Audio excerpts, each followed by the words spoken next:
Welcome to the podcast, To Sit by the River, with Jim Williams. Jim lives in the Flathead Valley of Montana, just west of Glacier National Park, where he has made a life as a wildlife biologist studying mountain lions in what is, perhaps, the wildest country in the continental U.S.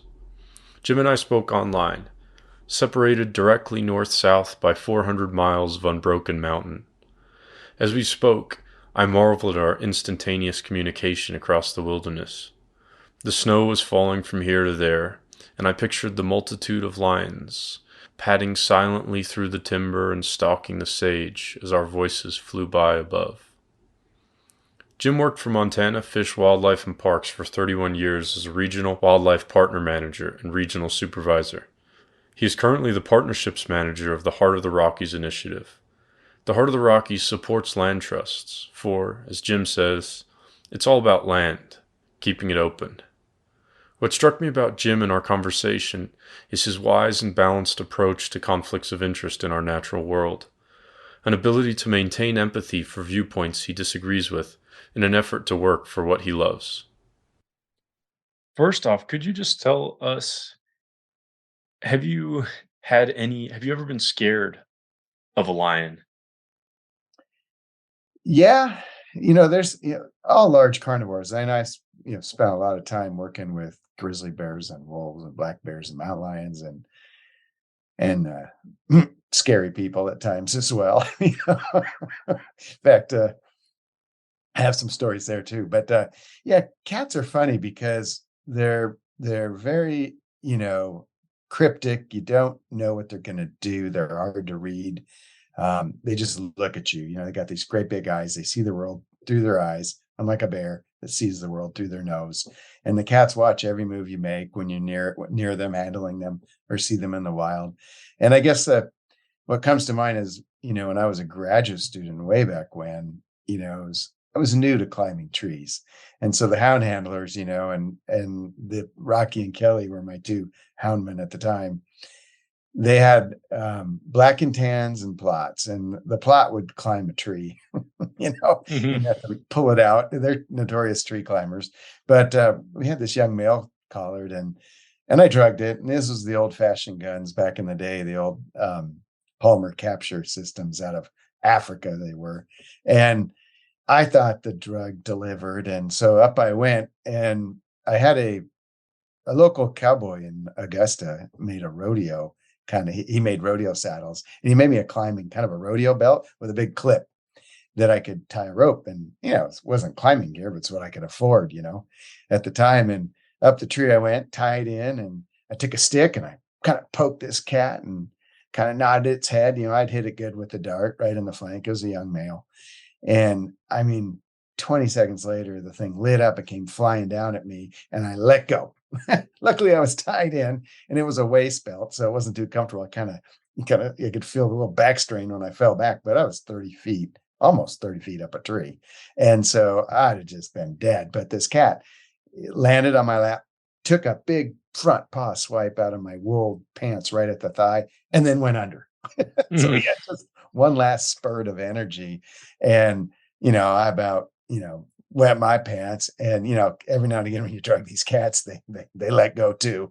And so it was an interesting moment. Yeah, no, I could think of more times I had scary issues with people than cats. So Yeah, that seems to be the consensus is that yeah, amongst houndsmen, there's sort of a paradox when it comes to lions where there's sort of a anthropomorphizing attributization of so lions are cowardly because they tree fast, which is obviously it's not to do with them being cowardly, but more about their how they're built, but also houndsmen who are far more reticent to climb up a tree with a lion for the most part than with a bear. So, yeah, so seems to be a yeah. strange dichotomy there. Do lion? Can you see the whites of a lion's eyes? No, they look yellow and kind of gold to me, Hmm. you know, um, it you have to get a look at the cat before when researchers tranquilize animals, you do a capture with a bear, it's a foot snare or culvert trap, right? With a wolf, it's usually a foothold trap. So it's a real captive audience there. And the same thing with a foot snare and a culvert trap. But with a wild mountain lion, you got it up a tree. And it could be 5 feet up that tree, or it could be 40 feet up that tree. It could be a little teeny skinny lodge pole, or it could be a great big kind of jungle Jim Douglas fir, right? And so you can climb the neighboring tree to get a good look at it. And you got to look at and try and determine sex, and then you got to try and determine how heavy it is, and that's going to determine the amount of tranquilizer you're going to use, the dose. And then sometimes you got to climb right up the tree they're in, and they let they'll urinate on you as you're climbing up. They're nervous sometimes, So I learned to wear a Filson skimmer hat after I got hit enough times. But yeah, you can see them up close and they growl, but it's not like the TV commercials where they're screaming, on top of a car. You got to poke a stick at them to get them to do that. They'll just make a low rumble growl, or they'll show you their teeth, kind of a stressful yawn. It's really showing stress. And then you back away and you load up your dart and fire it. And you got to get up the tree once that cat's down pretty quick, because you don't want it to fall out, and tie a rope around it and lower it down. And that's always rodeo too. Are they stressed to be in a tree? They are not, if there are no dogs barking at them or a person below. I mean, they're very agile climbers, right? Right. But with dogs barking and a human or a crowd of people below, yeah, they're stressed. It's They're not. stressed. Yeah, in my mind, it doesn't hurt them, but it's stress. It's hard to tell with a lion. There's something. The reason I asked about the whites of their eyes is there's something alien about a lion's stare where it's Yeah. you can't see the whites of its eyes. With the bear, it's very clear how it feels in the tree. We can understand their emotions a little bit better. Mhm. It's gnashing its teeth or it's sleeping. It doesn't, whatever it's. But with the lion, sometimes it seems harder to read. Yeah, they almost. I tell people, with conflicts and human interactions, when people run into them on a trail or in the woods, they almost radar lock on you, right? They look and then they're like transfixed, and it's like they're in a little trance for a little bit. They're looking at you, going, "Food or not food? What are you?" And they don't look away. They just lock in on you, and you almost got to startle them to get them to look, away. Hmm. And I tell people, when it comes to running into a cat, if you're out there, especially it's a, child or whatever, you need to snap them out of that, right? Let them know you're not a deer. Let them know you're not food. And because 90% of the time, 99% of the time, they're just checking you out. Are you food or not food? And then luckily, we as people don't meet their search image as prey. And that's why there aren't incidents really. I mean, if we did, there'd be dead people everywhere. They're the most efficient killers in the Americas, Mhm. by far, more than bears and wolves. They take down prey larger than they are, right? So I think, yeah, their stare is alien and it's kind of haunting. And I always tell people they peer into your soul and they can stare right through you. Mhm. So, in the daytime, I'm never afraid.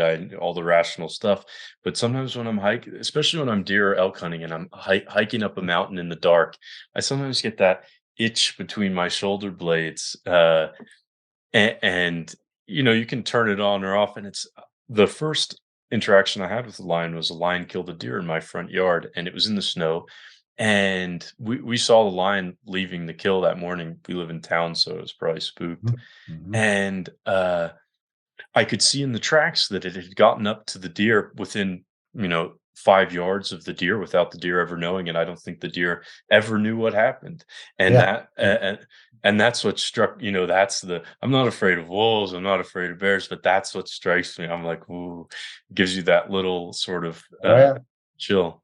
Well, way back in the recesses of our monkey brains, there's a reason that happens, right? Thousands and thousands of years of experience as humans with large carnivores, right? We were food at one time for some species. So I have a funny story. Like, I had a moose permit. It took me 30 years to draw a moose permit in Montana. I finally drew it.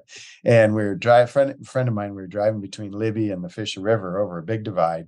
And the houndmen run it all the time in winter there. And it was a huge hound handling community in the Libby area, right? That's way up by Bonner's Ferry on the Montana side of the border. Mhm. And we were driving over this divide and we were getting into deeper and deeper snow, and we were just kind of looking for moose sign. And I see this drag mark come right across the road, smoking hot, just a drag, like a sled mark. And I went, huh. And so my buddy was driving and I was looking. He's a fish biologist. A friend of mine went to school together, grad school years ago, and we hunt together. And he's in there and I get out of the car and I look up and there's blood and a bed. And I'm like, holy crap, a cat nailed this thing. I started looking. It was a black bear. I was like, no way. This black bear snuck down and leaped. You could see it was just a jump, landed on the steer's back, killed it in its bed, a white-tailed doe. And Doug, so we went down the road follow the drag about 5 feet through the bushes because it's timbered up here. And there's the bear standing on it, growling and jaw popping at us.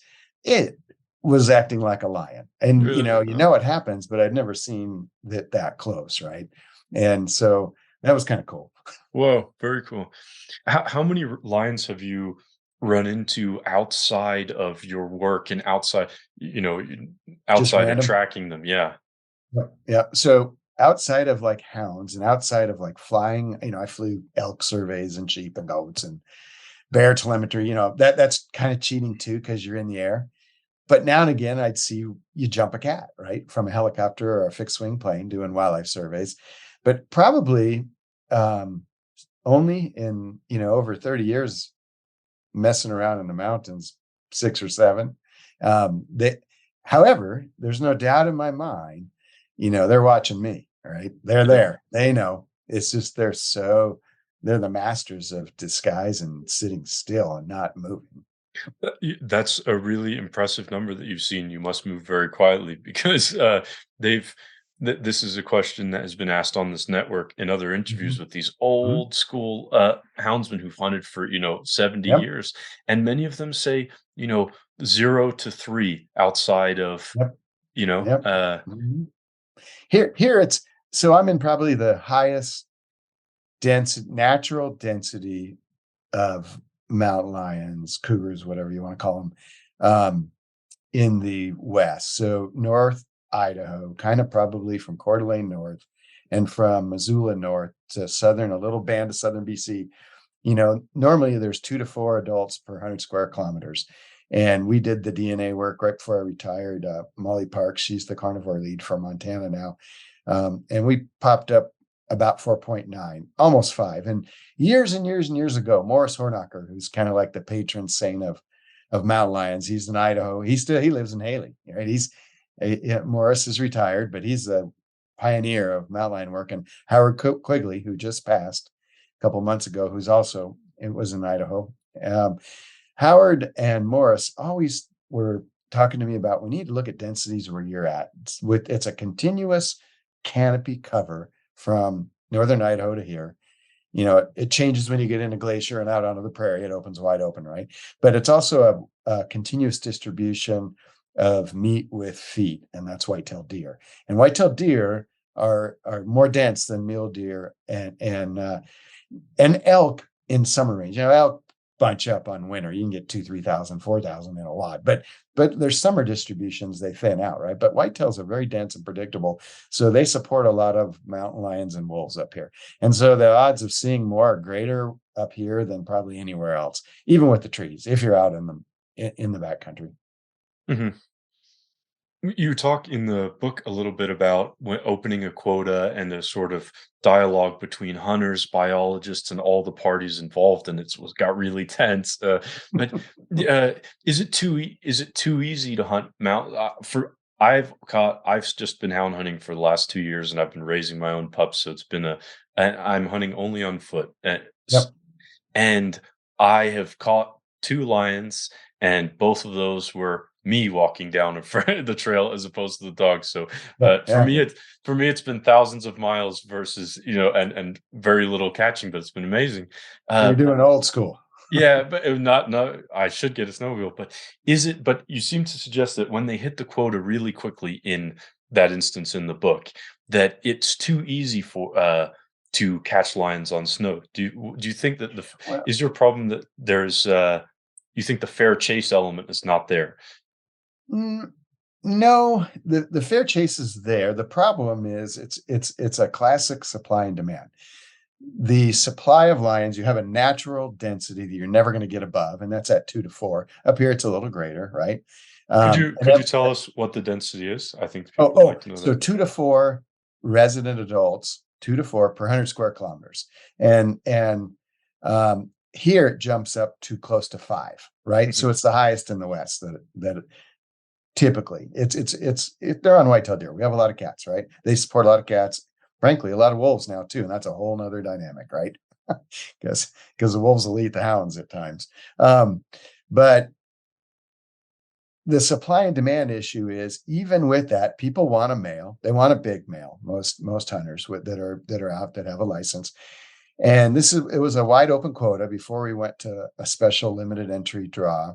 So what happened was, we had clubs that would live all year and, to come out here from Michigan, Wisconsin, Washington, Oregon, they come to Idaho and Montana because they know we got cats, we got public lands where they don't have to knock on a door and ask for permission. They can just go out into the mountains.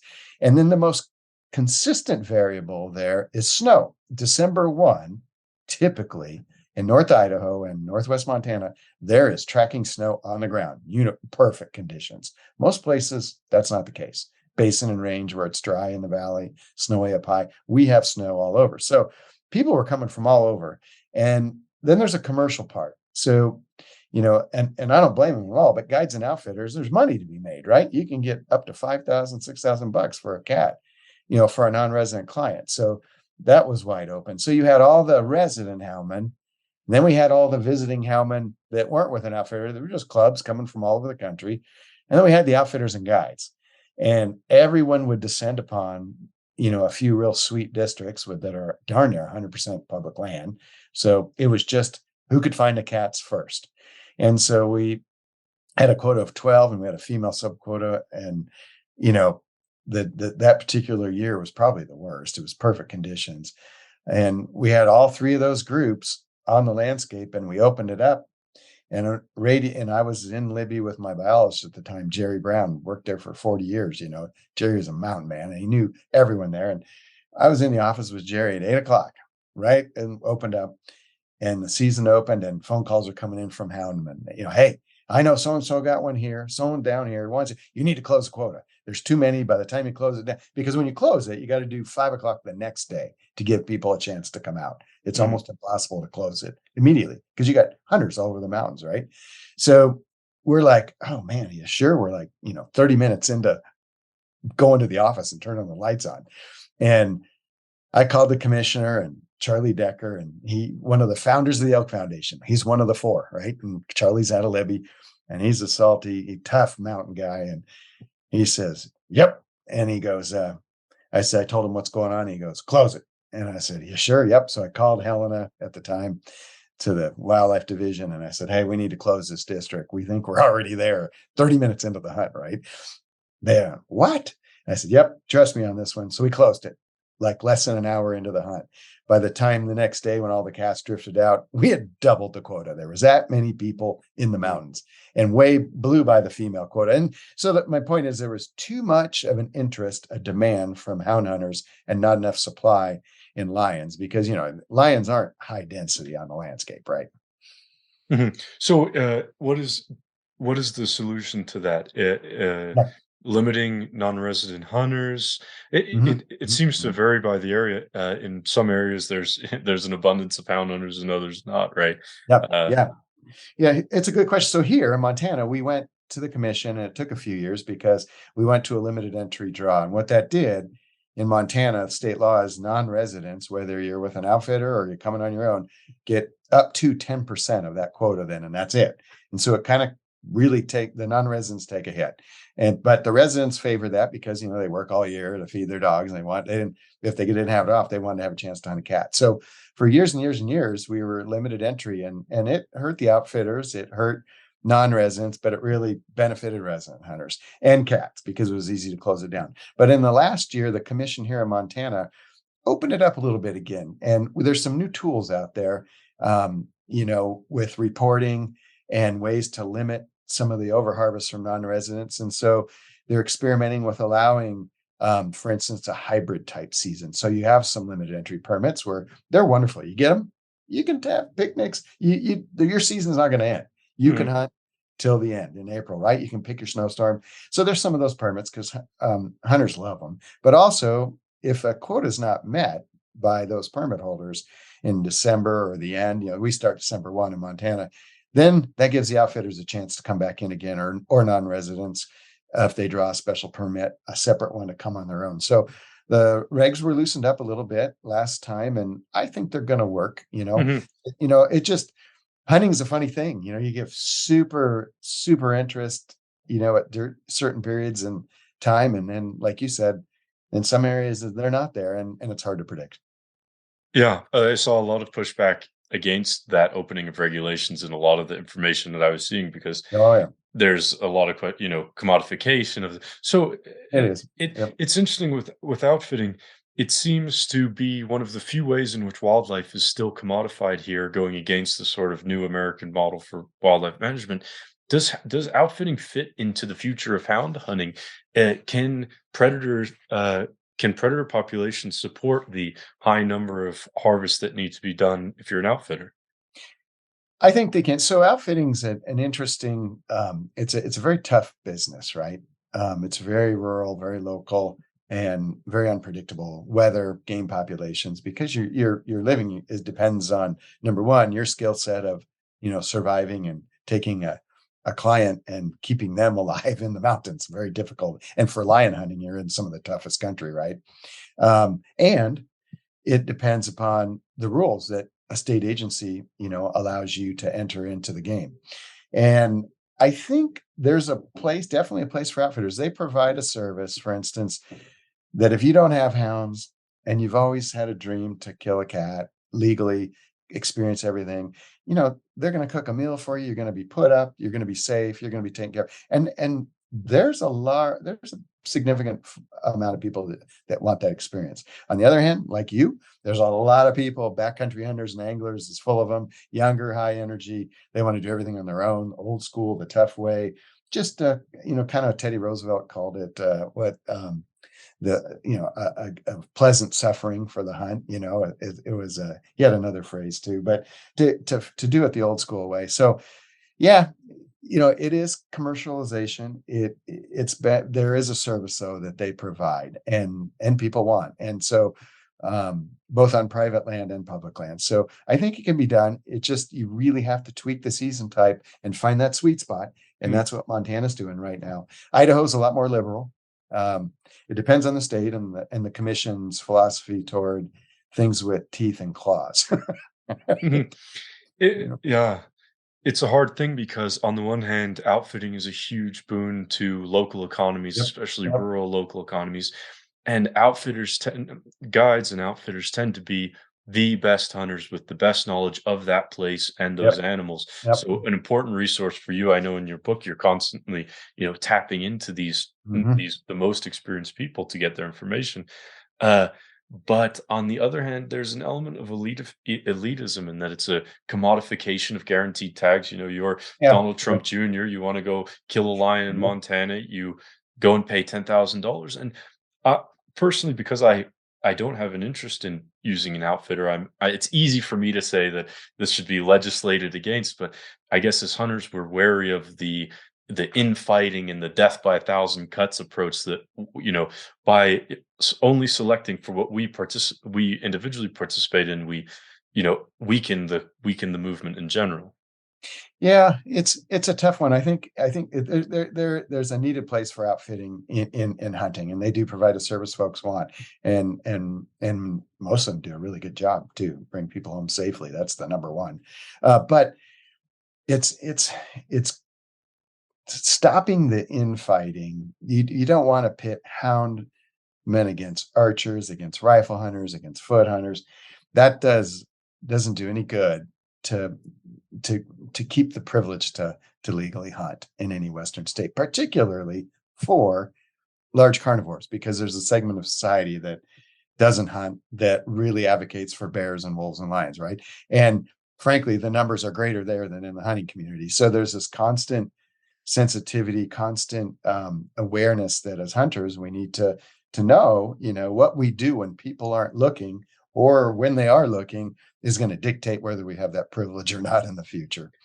In the scheme of the morality of hunting, which the sort of general public decides, and it's important to them for fair play. I can't tell you how many people I've met who I'm a rifle hunter for deer and elk, and I've met who are non-hunters and even not outdoorsmen go, oh yeah, I'm kind of keen on hunting. I was thinking I'd start with the trad bow and a flint, an obsidian, whatever, a traditional arrow point, like that, because that's highest up on the fair chase. Uh, do you experience a moral difference in hunting predators versus hunting prey? In your Yeah, book, you're yeah, clear that yeah, you hunt ungulates, but because of your relationship with lions through the studying, I mean, you've essentially hunted lions, but you haven't, but you haven't killed them, yeah. which many of the best houndsmen I know uh, catch and never. I've spoken to a number of guys who've caught hundreds of lions and bears and never killed one. Yeah, it's interesting. So there's the professional versus personal. So professionally, as a biologist and when I was a wildlife program manager, I've killed mountain lions, I've killed grizzly bears, wolves, black bears. I've signed, I was the one that had to say yay or nay based on my biologist's advice, and they knew what to do to remove a grizzly bear or whatever. And I've signed the death sentence on a lot of large carnivores, but it was for a reason. I never focused on individual animals. I focused on populations and habitats. And one important part of at a population level is society's tolerance for that, an animal that could potentially kill them. And so there's that balance. So some problem animals need to go to keep the rest alive. And some people can accept that and others can't. It's really a value, a human value. Do you like the color purple or do you like the color green? Mhm. Because science wise, there's amount of discretionary mortality in any population that you can take out, and that population is going to be stable or even grow. And so I've had to kill cats, but for recreation with a hunting license, I've never done it. Yeah, I've just, I've grown, especially with cats, like I said, I've killed them, but for sport out there in the woods, honestly, my time I'm not the greatest hunter. It was all taken up getting protein from deer and elk because man, it took me Right. all season. But And do you feel, does it come from a sort of moral or ethical place, or is it just a more of convenience an thing? no, for me with cats, for instance, more of an identity thing. I just feel that I have more of a connection with them, having spent and worked on them. Whether it's setting seasons or tracking them or conflict stuff, my entire career, really. I identify with the cats. It's just something I haven't had the desire to do, Mhm. versus an elk or a deer. I'm ready to go out. It's our season right now, and as soon as we get snow on the ground in the valley, I'm gone. Mhm. Mhm. We talk in the hound community. People often mention that in California, as hound hunting for bears and lions has been legislated out, Yeah. uh, the harvest by Fish and Game in California is actually higher than the previous private take. Uh, is you think that, is that dubious? That's the numbers I've seen, and is there a way to, because I imagine that when you're doing sort of depredation work or getting rid of problem lions and bears, that bear's going in the dumpster, right? Yeah, it's so in California, and I get it. In Washington, Oregon, and California in particular, you have three large urban centers. They're going to dictate what everyone on the other side of the urban rural divide does. All right, whether it's LA and San Francisco combined, or Seattle or Portland. Then you have all the small rural communities on the east or the interior, right, that live on the land with closer to these animals. So there's an inherent conflict right there, kind of a social strife. Um, when California protected their cats, yeah, what it did, it set up their fish and game, California Fish and Game Department employees with almost an impossible task to still keep people safe and manage problem lions, whether it's with agriculture or people, and also, they probably have the greatest likelihood of a human lion interaction in the country because they have a lot of cats and they have extremely a lot the most amount of people, and they collide right there on the edges of all those cities. So you could kind of see that coming. And so they're going to have to remove cats nonstop. The ones that lose that innate fear of people that hang around that could take a pet. So, typically, especially rural and local communities, they're not going to tolerate that. And then they take things into their own hands. And that's the last thing anyone wants.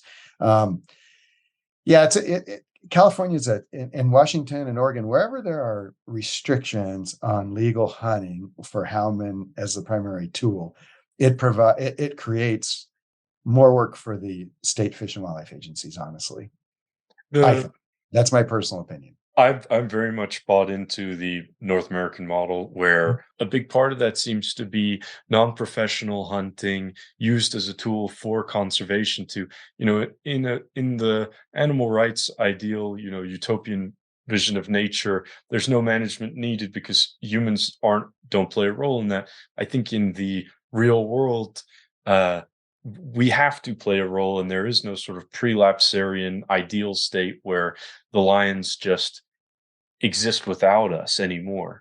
And a lot of your book is sort of navigating that Mhm. conflict.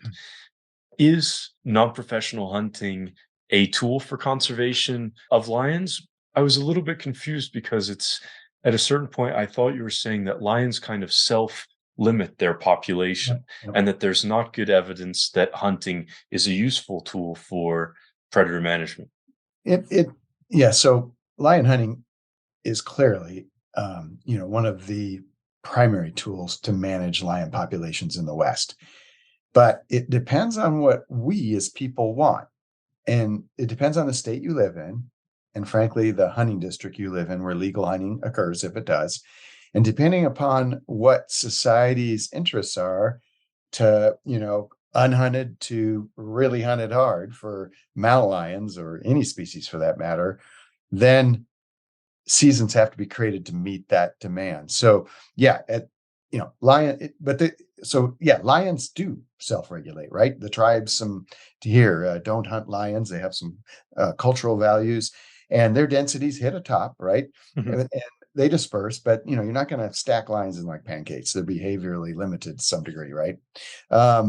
But if you look at natural populations, Kenny Logan and Linda Swainer, they did, 15 years in New Mexico, and we compared the mortality they had in an unhunted population with the garnet population here in Montana by Missoula, and it's almost the same amount of animals, interestingly, removed by legal hunting in Montana versus natural mortality that occurred in New Hmm. Mexico. Point is, there's a big pie, a piece of that pie, a big circle, and a wedge. The wedge of removal in a unhunted population was almost exactly the same as a hunted population. So cats are going to die no matter what. There's not a utopian death-free state that lions live in. However, in the hunted populations, you can overhunt them by killing too many females. And if Mhm. that's a goal, then absolutely it works real easy. But you got to be careful with female take. They have to be, usually, a couple of years old to have kittens every 18 months, sometimes a little less. But and they got to stay with mom,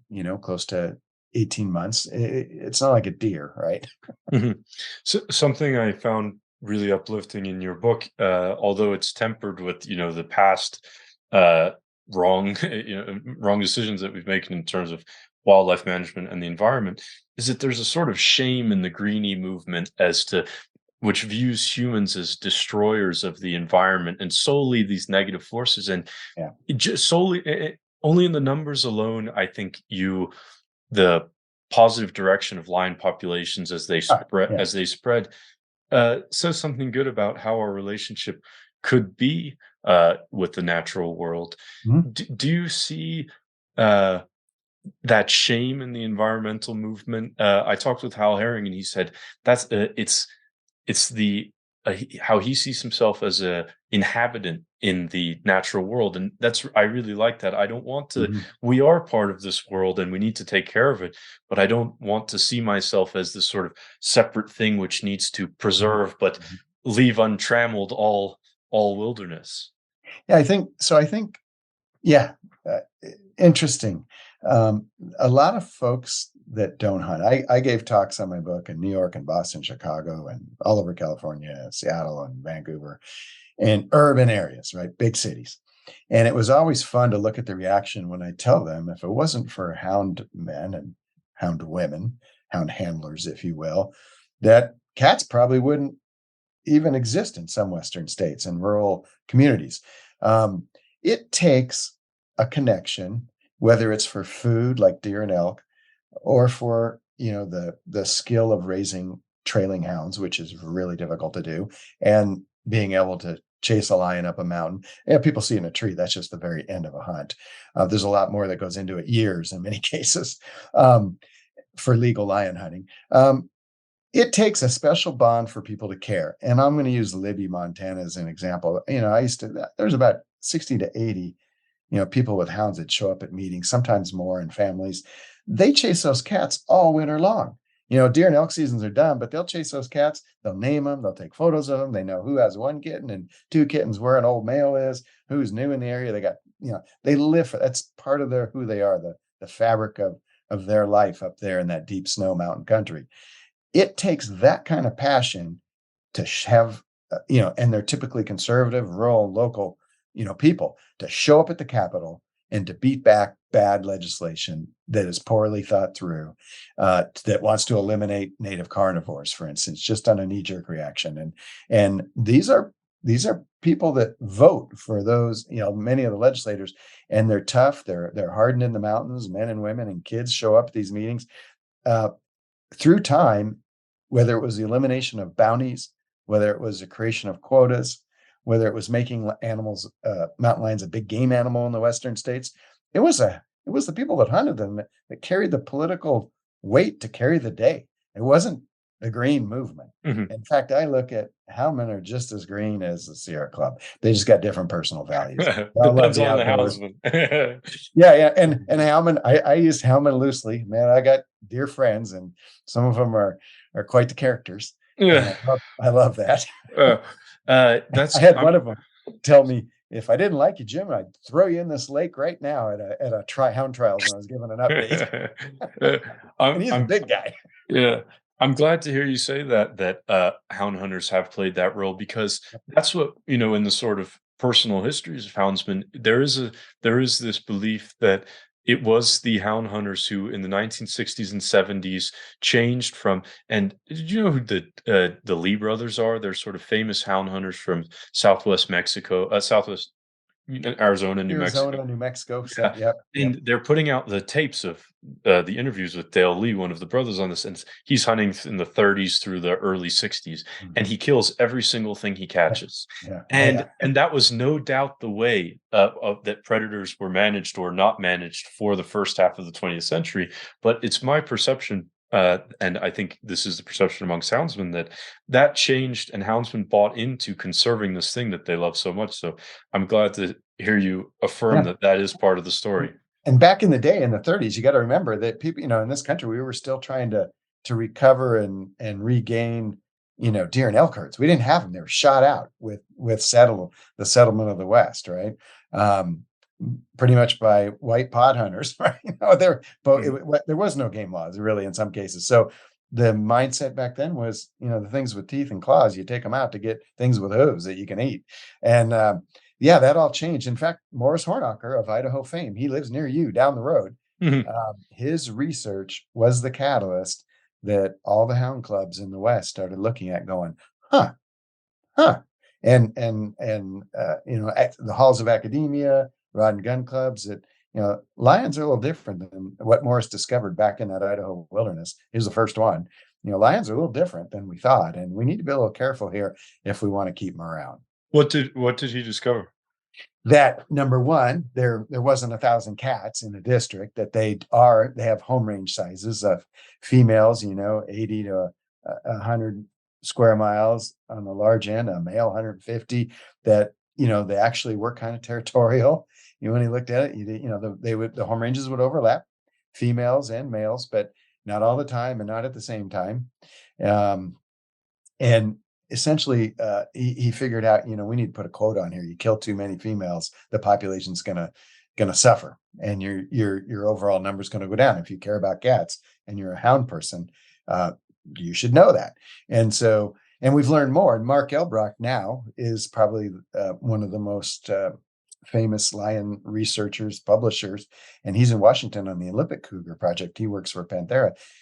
He's got cameras out. He's taken it to a new level, and he's finding cats sharing, multiple adults sharing food on some cameras. So they're a little more social than we thought too, but you're not going to have them stacked in there like cordwood, like if you let a deer herd just grow and grow and grow. And so that changed the minds of a lot of state legislatures, state fish and wildlife commissions that, okay, they're not going to eliminate the elk herd. They're not going to eliminate the deer herd. They have an impact, but if these hound men and women want them and want to pursue them, yeah, maybe we can make them a game animal and not have a bounty on them Mhm. anymore. And that was all because of hound handlers. Yeah, it's interesting. Is Mark Elbrock Cougar Conundrum? Yes, yeah, I endorsed the back of his book actually. Okay, so He quote from me. I read it as well, and I n- I I'd need someone like you to talk to him because Yeah, I would just want to argue. yeah, Uh, yeah, yep. it, And it Mark was loved that. it Mark didn't liked. seem like the middle way to me. Yeah, Mark is extremely bright, and he likes to challenge State Fish and Wildlife Agency for primarily a lack of inclusivity in decision making. And he's right there. It's primarily white males in most fish and wildlife rod and gun clubs. And you look around, they're older white males. I worry about the future. Until backcountry hunters and anglers came along, they're full of men and women, and they're young, and they're meeting in brew pubs. They're very vital, very engaged, right? But prior to that, boy, the hunting community was maturing pretty rapidly, right? And the meetings are pretty small. So Mark's challenge, and we've debated, had fun discussing that. How do we as hunters share decision making at the table, the commissions, with people with just women, much less another gender, much less another race, or someone who doesn't believe in hunting? How Yeah. do we share that decision making power? So his whole theme in that book is, well, he's got the biology in there. He's top-notch scientist, but he likes to poke and make you think that there isn't much inclusivity in managing big game, not just lions. So that's just my opinion, but that's why I enjoyed it, because it does make you think. It's like, Okay. okay, Yeah, sometimes those hard books are the yep, ones which make you think.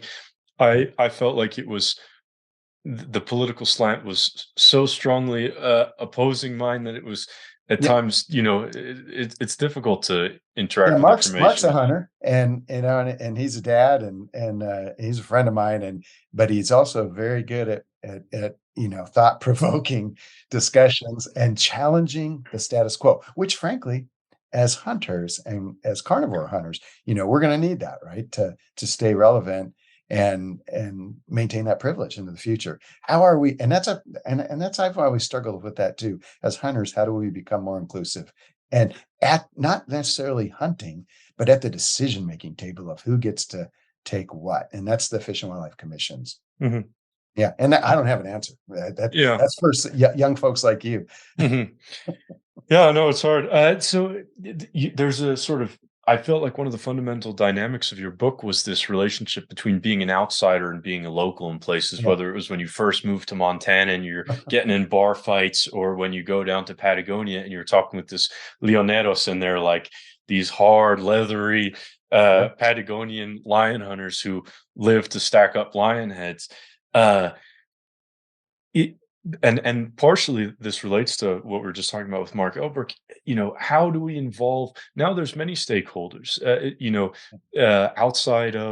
Outside of the area that these things are taking place. For instance, Portland decides what Oregon does to some extent, and how do we balance that Yeah. conversation between the locals who say, you out there don't understand what's going on in here. I think rightfully so. The closer you are to a place, the better you understand it to some extent. But also the fact that we live in a democracy where everyone in Oregon has a vote. And that, yeah, that's a good point. So Mark talks about local collaboratives. He uses an example, one chapter of a lion working group in Missoula. I was actually set in on those as well. And I think if we broaden, if we make the tent a little bit larger and invite some of the Portland, Seattle values in a locally led collaborative group, and that's what I do now with the land trust. There's lots of locally led groups that ranchers lead with land trusts on land conservation and issues, right? I think the group carries a lot of power back to a capital in LA, a capital in Oregon, a capital in Washington, because you had a bigger tent. You had some values on there that are similar to what's in the urban areas, but the group came to, give and take and came with a recommendation. It's going to carry. And I think that'll save hunting in some instances, but it's very difficult to invite people that don't agree with you or that aren't like you into a decision making, a power sharing environment, right?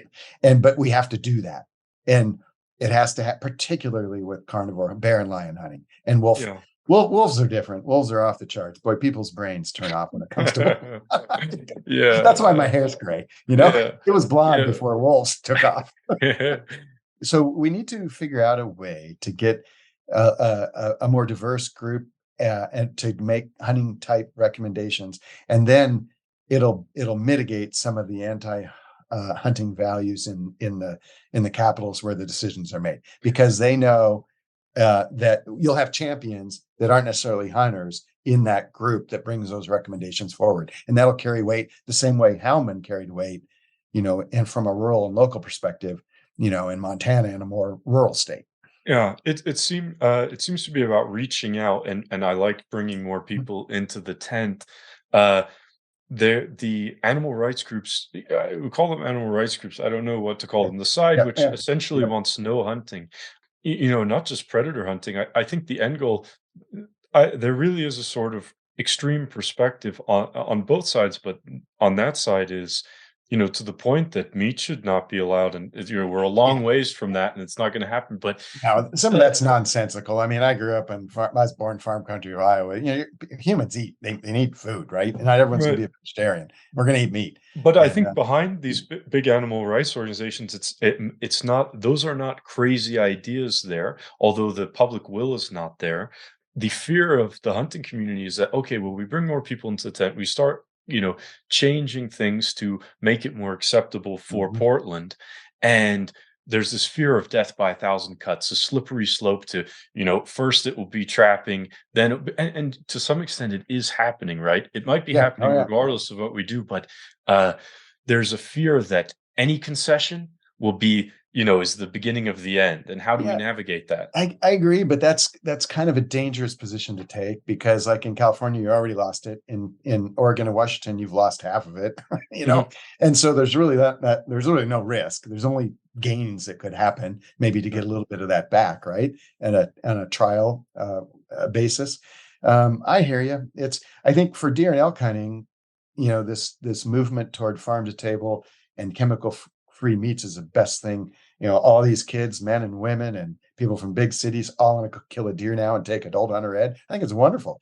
I Yeah. mean, like when as hunters, when we often our hands are the only thing that touches that deer or elk from the time it dies to the time it's processed in the field, to the time it's cut up, to the time you carry it out, to the time you wrap it, label it, and stick it in the freezer, all the way until you serve it to friends and family. Only your fingers have touched that animal, compared to industrial cattle and other meats that have hormones and chemicals or whatever. you Yeah. know and so there's a real demand, a real desire to connect to nature that way, for younger demographics to get their own food. And I think that is incredibly powerful to keep hunting as a legal management tool. Mhm. Okay, awesome. What do you think about the Patagonia approach to conservation? You talk about this in your Mhm, book. mhm. Yeah, so it's a totally different environment down there. You don't really have public lands per se. You have park or private.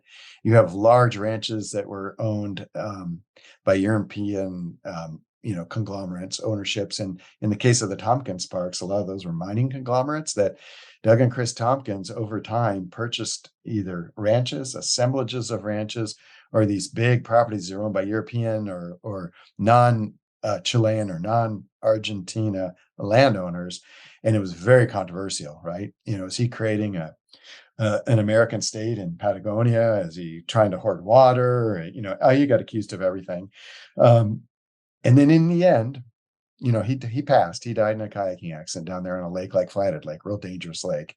Um, in the end, both Argentina and Chile, I think, made him an honorary citizen. It's just a Mhm. shame he couldn't see that. Chris did. They gave the parks all back. They spent all that time, their entire personal fortunes, all their energy, blood, sweat, and tears, hired local staffs in Argentina and Chile, created a trust to carry it, and gave every property back to the country. And that's important because in Chile and Argentina, you don't have the public lands like you do here, the in-between, Forest Service, BLM, state lands. All you have is a park or a ranch. And most of the ranches are outfitted European hunters, American hunters that come down, Hmm. and there's not the tradition of firearm ownership like we have and a lot of the rights that we enjoy in this country. So those parks down there are going to be incredible. People are going to get local Argentine families, local Chilean families. They're going to get married near them in the communities near. The communities are going to prosper with amenities, for visitors. They're breathtaking parks. They're striking. It's like the United States Rocky Mountains on steroids and even Really? more remote. And Wow. what they've done, in my mind, is as significant as any of the major land conservation movements here in the United States. And they Hmm. did it with their own money. And Yeah. Patagonia, the clothing company, Yvonne and Melinda Chenard, there's a group of them that all work together. So, and those parks, those pieces of land have gone back to the Argentinian and Chilean governments now. All of them. Yep. Wow. Okay. Gave it away. The I the sort of idealistic part of me is scared of that because what I love so much about the public land system here is that it's democratic and like we all have an equal stake in it. I'm reluctant to rely upon billionaires to, conserve for us because I think it's a fundamentally undemocratic idea. But pragmatically, it's achieved something which is great and it's done a very good thing. How Very controversial, right? Yeah, we've got sort of similar things going on here with things like, well, the Wilkes brothers are on one side of the equation. Warren Buffett's somewhere in the middle where he continually promises to give his money away, but for now he'll do the best with it. And something like the Nature Conservancy or the American Prairie Reserve is on the other. And it seems like a difficult spectrum to navigate. How do we move on that? Yeah, I think, we don't have a choice. And so that's my new career since I retired from Fish, Life, and Parks. I work for the Heart of the Rockies Initiative. We Mhm, have 27 land trust members in from Jackson Hole to Sun Valley, north to Banff, right? And in mhm, Golden, BC. Land trusts are the unsung heroes in conservation. They are doing land conservation, keeping working families on the land, ranches, which means fish and wildlife remain, um, with willing property owners. Those ranchers are exercising their property right to do a conservation easement. Um, and sometimes there's a tax benefit, sometimes there's not, sometimes there's finances, a benefit, sometimes there's not. They're doing it for the right reason. mhm. Um, that's the model. The pace of conservation to protect those open lands needs to really increase. And it's not climate change, it's humans. Since the pandemic, the Rockies have experienced three different migrations. COVID refugees fled the big cities and wanted to come where people live laterally in the landscape versus vertically. Right. The climate migrants, when California, Oregon, and Washington caught on fire, a lot of people with the wealth that could came to the Rockies. And then when the riots started, in Portland and Seattle and everywhere throughout the country, you had a lot of people that had the wherewithal to pack up and move to come where they felt safer. So those three in migrations in the prime wildlife habitats of the northern and central Rockies are very significant. The pressure to subdivide has never been greater. So I think as hunters, we need to support all, getting back to your question, all vehicles of keeping open space, whether there's access or not. You can always negotiate access down the road, whether it's a Wilkes Brothers or whether it's American Prairie Reserve on more of a, Really? Whether it's the Wilkes brothers? if they put a conservation easement on a property, support them, I'd say. You can negotiate the access down the road because you might hunt a bull elk that was raised on their property that moved off on public land where you can't hunt, right? Right. Versus if they subdivided them and sold them to the highest bidder, then we're all going to lose. But that the key is if they put a conservation easement, right? Or as long as they keep it undeveloped. And that's a tough thing. That's a trust thing. That's what you're getting at. And I agree, man. I'm nervous too. But open lands, keeping those working families on the land is critical to fish and wildlife in the West. And that's why I'm excited to work with these land trusts to give everything I have left, energy wise in my Mhm. career, to helping them work with these private property owners to keep open space for fish and wildlife. Yeah, no, totally. I get that. It's there's a slight discomfort where there's a question of like different cultural values, and oh well, then it's good that the nature conserve is open, but they're fine with fishing and maybe duck hunting, but you can't use the dog. But down the road, we might get there. That's what you can't do is close the door, because the residential, the footprint of a residential subdivision is permanent. The no access signs are not. Those can be opened up, but it's going to take work, but they can be opened up. And I'm not willing to give those up yet.